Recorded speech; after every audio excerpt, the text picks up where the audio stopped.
Aujourd'hui, effectivement, il y a plusieurs moteurs conjoncturels qui permettent d'améliorer la croissance de la zone euro et de la France. J'en compte quatre. Ces moteurs conjoncturels, ce sont la baisse de l'euro, ce sont la baisse du coût des financements grâce à la Banque centrale européenne, ce sont la baisse des prix du pétrole et ce sont surtout le relâchement de la contrainte budgétaire sur les États, notamment la France. Et donc, quand vous investissez massivement dans l'économie via le levier de la dépense publique, forcément, ça se retrouve dans l'amélioration de la croissance. La vraie question, c'est de savoir si on peut préserver ce modèle sur le long terme. Je ne pense pas. Je pense qu'au contraire, on est sur la conjonction des astres actuels, le meilleur moment pendant lequel on peut faire des réformes, avancer très vite et notamment rendre la croissance plus positive en emploi pour que chaque gain de croissance supplémentaire permette de créer des emplois, ce qui est très dur en France.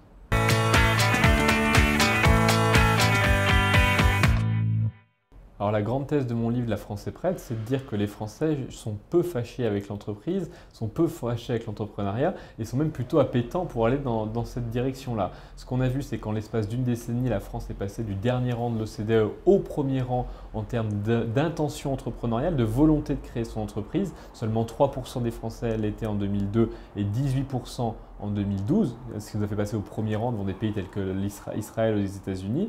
Je pense que le regard sur l'entreprise a aussi changé, même si on valorise un peu plus la petite entreprise, parce qu'il y a un mythe de l'indépendance et de l'autonomie. Mais même aujourd'hui, même les grandes entreprises, les entreprises étrangères, dont on sait qu'elles contribuent beaucoup à la création et à la dynamique économique dans ce pays, sont aussi valorisées.